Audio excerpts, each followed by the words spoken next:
welcome back, everyone, and welcome, Amy. Thanks so much for joining us today. Thanks for having me.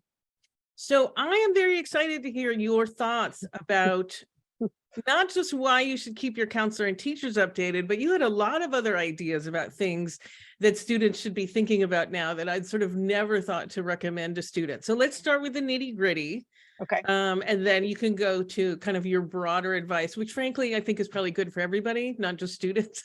So True. let's talk about thank you notes. Okay. So I think it's really important for students to write thank you notes, and you're going to write to a handful of people. You're going to write probably to your school counselor, your teachers. Then you might have other people, what we call the supplemental or other recommenders. Don't forget those. They might be a sports coach or a religious leader, a supervisor, an advisor, a peer. You think you know them and they know you and they're doing this, but it's just good practice to say thank you to all these people because they're in this with you. And it's good practice because you're going to be doing this after you interview, maybe for jobs on campus or later on. It's just something to start doing now to thank you to them for taking time and energy that they care about you. But it's a good habit for you to get into. The other thing I think is really important is that teachers aren't required to write recommendation letters. That's not part of their job. But they do it because they really care about the students they're teaching. So they want to recommend you. They care about your outcomes. So you spend the time saying thank you to them. I think it's really, really important. They're going to support you on this college journey. So you're showing appreciation and understanding, which will help you lifelong. I taught my kids to write thank you notes after birthday celebrations or someone writing them a recommendation letter. And to this day, they'll say, oh, I remember when Cal was 10 and he did this and he's still doing it. So I think it's just a great habit to start doing. Then I think one other thing I want to add, it's why would you want to keep your teachers updated on your results as they come in? Why are you saying thank you to them? Don't just write the thank you and then just kind of move on. It's a good idea to do those soon after they've written the recommendation letters, you've completed your applications. Don't feel like you have to do it the minute they give it, but once you've sent your applications in, that's a good time. But I think there's a few reasons that are really important. One, they're worried and anxious too, just like you are. So they're invested. They're teaching you. They've been in the classroom with you maybe that year, maybe more than 1 year. Maybe they're an advisor in another capacity, and they want to know just as much as you do where you're going. Also, sometimes admissions offices will contact the teachers or the school counselor and say, oh, we have a question about the application, whether it's the recommendation letter or something mentioned. It could be the activities page. So you want to keep those teachers informed, keep saying thank you, keep showing appreciation, keep that connection with them so that they can respond when those calls or inquiries come in. And then the last thing is, you know what? Every time they work with a student and they go through this college process, they learn something new, inevitably.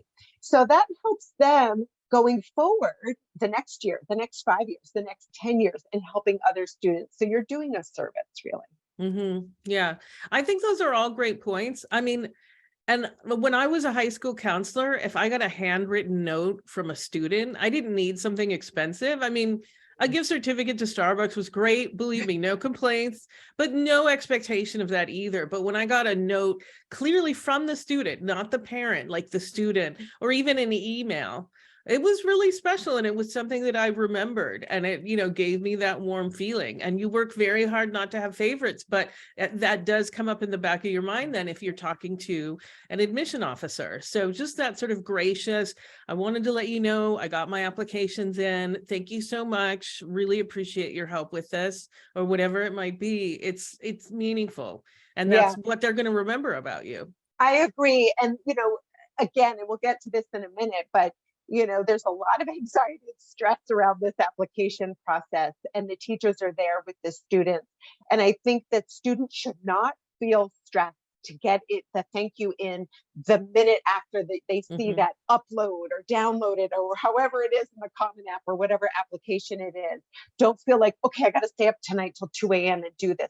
They understand. So wait till your applications, whether they were the early ones you just got in or, the regular decision is around the corner, January 1st, January 15th, some are a little later. So it's okay to do it after. I have a question for you, Sally. I mean, what you said when you got a handwritten note, but nowadays, because of technology, we know kids are so user friendly, and the idea of a handwritten note. I'm never sure what to tell students. I say what you feel most comfortable with, but I do think that old fashioned dinosaur of the handwritten stands out. I mean, what would you recommend?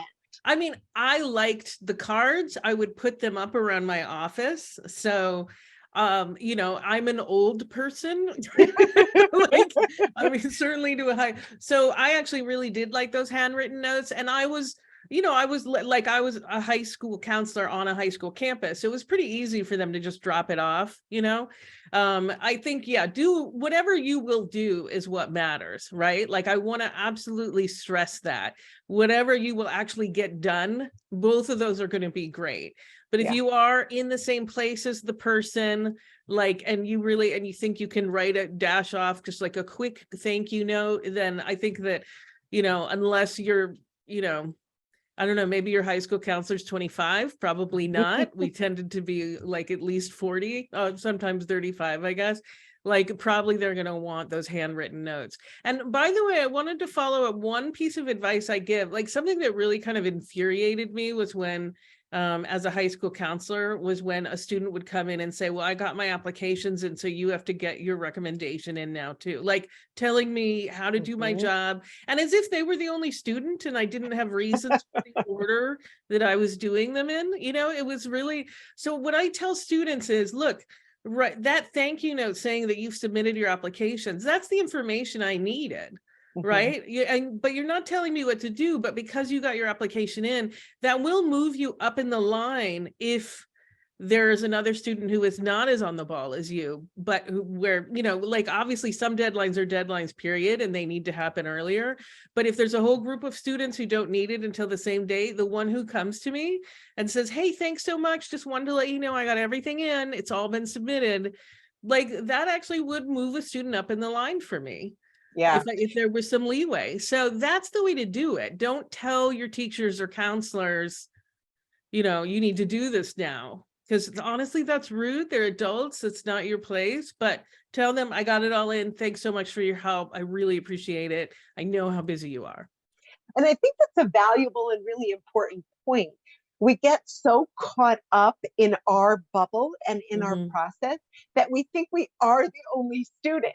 When I Hmm. get students calling me and saying, well, I don't understand, they don't have, I'm like, they have thousands they're compiling and putting Hmm. together. So the minute you send your application, you don't need to call the next day and say, Right. is it all complete? Is everything there? Right. And we're all feeling it. Don't you, student or parent, feel like you are the only one, or that the admissions office doesn't feel the stress and anxiety of this time of year Hmm. as well. We're all in this together. And I think graciousness Hmm. and gratitude, kindness are Hmm. probably the most important emotions that you should be sharing and exhibiting this time of year for yourself, but also for those that are guiding and helping you. They know their job and they will get it done. Yeah. Hmm. Yeah. Yeah. Yeah. This kind of leads into that other kind of maybe softer uh, part that I feel is really important after you submit your applications. I think it's very important to write the thank you notes, to thank everyone who's helped you. But stop and take a moment and thank yourself. Hmm. Don't, think, okay, all these other people have helped me. Yes, they have. And it takes a village. But in the end, pat yourself on the back. Hmm. Stop. Take a breath. Don't feel, now what do I have to do? Now take a moment, pause. I tell my students after they get the early action or early decision applications in, take a few days, take a week. Yes, you don't want to wait too long to start those regular decision applications, but you deserve it because I think self care at this particular time when you're waiting for decisions is so important.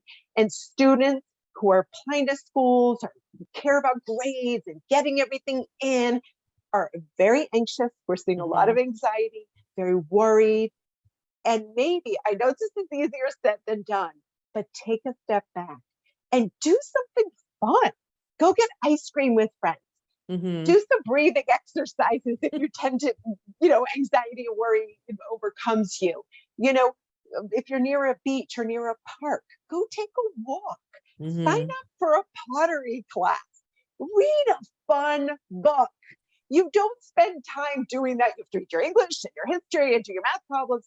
Read something fun. Read a graphic novel. Pull out a comic book. Whatever it is that you need or you enjoy. Pull some other people in. Socialize. We've also isolated, sitting, getting applications done, and spending so much time in the wee hours getting your essays in, getting your recommenders, and inviting them on Naviance or the Common App. Taking that time, I think, will help you get your regular applications done, your regular decision ones, but it will also just help you prepare for the results as they come in. And I think that's so, so important. I think the other thing is, practicing gratitude, like we said, for the teachers and others, but for yourself. That's so, so important. Another thing is really be kind to other students. You might get into a school, but maybe 2 or 3 of your peers don't. So don't walk around, but I got into University of Richmond. I got into Tufts. I got into, University of South Carolina. That's wonderful. And I'm sure everyone will be thrilled for you. But be modest and humble. Share results as others do, but be mindful that maybe they're not getting acceptances or they didn't get into the school that you both applied to and wanted to go to. There is not one institution for everyone. There are many institutions. That's why we always tell students, if you put together your balanced list of your reaches, your possibles and your probables, you're going to have options, and you're going to have options you really like. So just be humble and be proud of yourself, but be humble about it too. I think that's a skill and a practice that will help you long term as well. I completely agree. Actually, at the high school that I worked at, it was a fairly small high school, and things would get really intense around decision times. And so some of my top students, and I really appreciated them doing this, these were the students who were competitive for the most selective colleges. A lot of them just decided that they weren't going to tell anybody where they got in. They were only going to tell people where they decided to go, which I thought was great, like just to kind of bring down the temperature. And we really started recommending that to everyone, like just don't talk about it because it's so stressful, so the fact that you got into Yale or you got into, to Reed or you got into whatever school it might be, somebody else might not have gotten into their top choice. And so let's just be like, maybe use this time to be supportive of them instead. And then, when all the dust settles, you can really congratulate each other on where you're going. And the other thing I like about this is it makes it very clear that it's not about collecting trophies. I really don't like it when students, I remember one time a student of mine did not get into a school where his mother expected him to go. And so or not expected him to go, expected him to get in. He had gone into another school. He was happy as a clam. He'd come in to tell me that's where he was going. Life was good, right? That's where he was going. But his mother was very upset that he didn't get into this one college that she thought he deserved, basically. And so she emailed me. She's like, what are we going to do about this? And I said, well, I'm a little confused because I thought he was very happy to go to the school that he got into. And so I don't really see the need to follow up to get an admit when he won't go there anyway. And it was clear that she felt like he needed to be able to, or I think really it was her, right? Because he was happy. He was so happy. Life was good, right? Yeah. I think but she wanted to be able to tell people that he had gotten into this school, but turned it down. And I just thought, that's not a thing. That's it. Maybe you think it's a thing. It's not a thing. Yeah. And I think what you said is I really tell students, don't feel like you deserve to get in or go anywhere.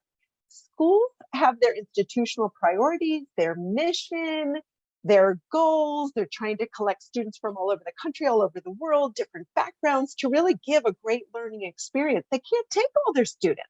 I mean, Mhm. I'd say, what do we say? Like 80% of the schools do take over 50%, but a lot of the schools, the selective, highly selective, more selective, don't. And that's why you have a balanced list. You don't deserve to get in or go anywhere. You should put together your balanced list, feel really good about it. Deep down, you might be like, I really am hoping for this one or two.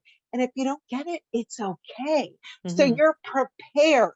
But if you're sitting there saying no, or mom is saying, or dad, or cousin, or teacher is saying, which usually teachers do not, Mhm. then you're prepared. And like that boy you were talking about, he was thrilled. He was Mhm. excited by his choice. Mhm. So it really, it's that whole graciousness, gratitude, open-mindedness, putting together that balanced list. And then you're going to have options and really be happy in the end, as Mhm. opposed to being miserable in the Exactly. And actually, yeah, I'm gonna follow up on the deserve thing. I talk to so many students who say, well, I worked really hard, end. so I deserve this. And I say, well, you do deserve to go to a good school, but you got into good schools. Yep. Like a good school is not, to say that you deserve to get into a school that's admits 3% to 5% of those who apply is a ridiculous statement. Yeah. Yeah. I can't tell you how many students work hard as you, and frankly, sometimes harder. I mean, I've heard this from Mhm. students sometimes where I say, I can tell you right now, I have a couple students who work way harder than you. Like, and I know that sounds crazy, and I'm trying to tell them to relax a little bit because it doesn't matter how hard you work, there simply is no guarantee. So, but I also no, think oh, go it's ahead. it's very important to add to that. It's very important to tell the parents when you're working with families, private school, public school, parochial school, no matter what. When you're working with families, school counselors will say it's so important that you think about this. It's every student works hard. When the parent says, but my son, I Mhm. actually know for a fact he works harder. Well, he has one or two friends that come over. You have not seen the hundreds of thousands of students out there. And it's Mhm. not just those three that are applying to this school. It's when they say that my son or daughter works, be proud of them. That's wonderful. But you Mhm. have to look more of a big picture and get out of the small bubble that you're in. Exactly, exactly. And again, practice the gratitude. Don't look, do not partake in the grass is greener. Instead, get excited. Let's loop back to it. Get excited about the options that you will have. Exactly. There are so many wonderful colleges in this country. I mean, I like, and a lot of them, frankly, you haven't heard of. Right. And the student will end up, I've been doing this for 29 years. The student will end up going, wearing the sweatshirt, mom puts the sticker on the car, and thrilled. So be open-minded. And you really, if you have a positive attitude, you use graciousness, you will end up really Yeah. happy. Yeah, the example that I always like to use is a friend of mine who didn't get into Brown. She was double legacy. It was a Mm. big stressful thing in her family. She ended up going to McAllister, and Mhm. she's like, to this day, she's like, thank God I didn't get into Brown because I loved McAllister. Like she was like, I loved McAllister so much. So I love that example. And she went on Mhm. to University of Chicago for graduate school. So I think life was good, like it was Exactly. totally fine. So Exactly. all right. Well, this has been great, Amy. Thank you so much. Well, thank you, Sally. You take care. You too. All right. So we're going to be taking a break now, but when we return, I will be talking with Alex Bickford about what to do now from a finance perspective.